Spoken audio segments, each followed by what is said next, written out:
नमस्कार साथियों, जैसा कि हम सभी जानते हैं किसी भी हिसाब आदि के बनाने में सूत्र का अपना ही खासा महत्व होता है। और यदि हम लोग सूत्र को रट ले और रटने के बाद अगर हिसाब को करें हम लोग तो उस स्थिति में हमें हिसाब आदि को करने में समझने में काफी सारी कठिनाइयों का सामना करना पड़ता है। इसीलिए यह मेरा वीडियो खासकर इसी के लिए है ताकि आपको सूत्रों को रटना ना पड़े और आप जब हिसाब को बनाएं तो आप उसे सुगमता पूर्वक खुद से तोड़ कर बना पाए। जिस आप अगर इसको तोड़ करके बनाना जानते हैं तो आप आसानी से कर पाएंगे। बने रहिए मेरे साथ। सबसे पहले हम लोग क्या देखते हैं, जैसे अगर मान लीजिए कोई संख्या यदि लगातार 3 बार लिखी हुई है, मान लीजिए a गुना a, तो इसे आप इस तरह से a क्यूब के रूप में व्यक्त कर सकते हैं। आप देखते हैं यहाँ पर क्या कि दो संख्याओं के रूप में क्यूब लगा हुआ है, तो क्या इस स्थिति में हम लोग इसे भी इस तरह से व्यक्त कर सकते हैं? जी हाँ, व्यक्त कर सकते हैं। उससे पूर्व हम लोग क्या करते हैं, चूंकि a प्लस बी क्यूब का जो ये फार्मूला बनता है वह दो प्रकार से होता है। आपकी दोनों तरह से उसका हम लोग अपने गणितीय संक्रिया में इसका प्रयोग आदि करते हैं। देखते हैं इसके लिए हम लोग क्या करते हैं। सबसे पहले इसे हम लोग इसको RHS मान लेते हैं और ये हमारा बन जाएगा LHS। हम लोग LHS से शुरुआत करेंगे।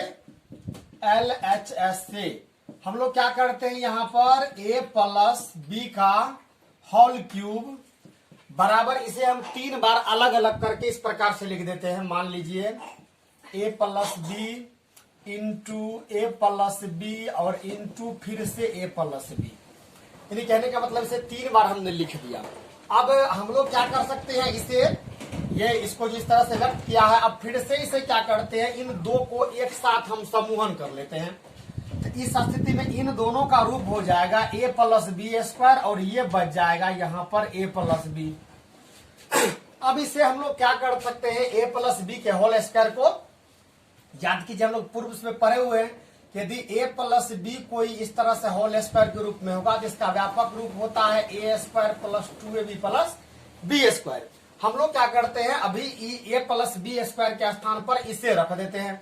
इस स्थिति में इसका जो मान हो जाता है वह हो जाता है a square plus B square plus 2ab और इसके बाद यहाँ पर इंटू a प्लस बी।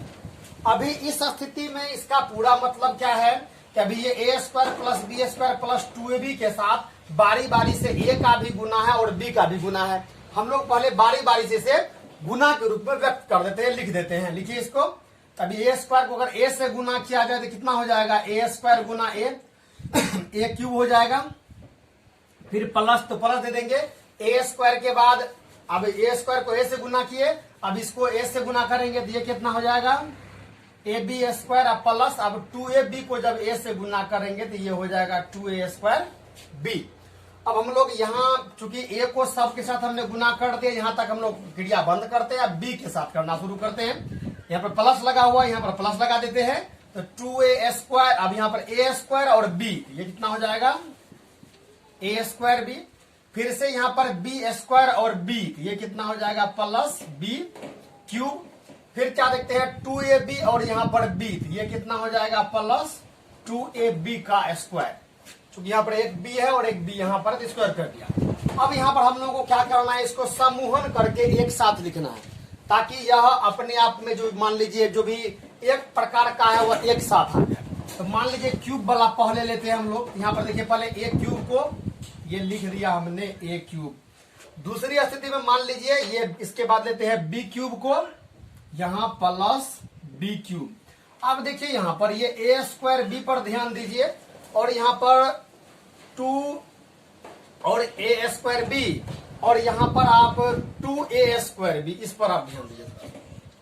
इसके बाद यहाँ पर a स्क्वायर b और यहाँ पर 2ab स्क्वायर पर ध्यान दीजिए, चारों पर। इन चारों को हम लोग क्या करते हैं, दो प्रकार से समूहन करते हैं।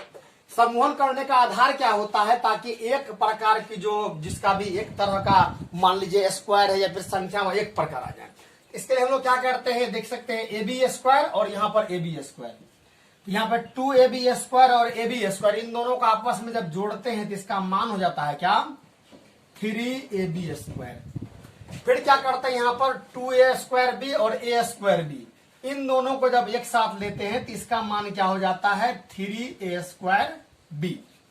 अब अगर देखा जाए इन सबों को एक साथ लेने के बाद तो आपका जो मान था वह एक प्रकार का a square plus B square plus plus plus 3ab into A plus b, ये लगभग में आ जाता है। ये आपका नीचे वाला ये a cube plus B cube plus 3a square b plus 3ab square, ये तो यहाँ पर आ गया। अब इसमें हम लोग क्या करते हैं, इसको फिर से एक बार समूह करके व्यक्त कर देते हैं। इसके लिए क्या करते हैं हम लोग, फिर से इसे ये ए क्यूब को ए क्यूब ही रखते हैं, बी क्यूब को बी क्यूब ही रखते हैं। अब इन दोनों में देखते हैं 3ab स्क्वायर और 3a स्क्वायर बी में, इन दोनों में देखा जाए तो 3ab इसमें भी आता है और 3ab इसमें भी आता है। इन दोनों में से हम लोग क्या करते हैं, प्लस 3ab कॉमन ले लेते हैं। और यहाँ पर कोष्ट में देखा जाए तो अगर आप यहाँ पर से 3ab ले लिए हैं तो इससे में क्या बच जाता है, देख सकते हैं यहाँ पर b बच जाता है और इसमें क्या बच जाता है, 3ab लेने के बाद यहाँ पर a बच जाता है। तो इस स्थिति में आप इसे a cube plus B cube plus 3ab into A plus B या b प्लस ए के रूप में व्यक्त कर सकते हैं। यही आपका पूरा पूरा सूत्र हो जाता है दोनों का दोनों। आशा करता हूं ये आपके लिए उपयोगी होगा।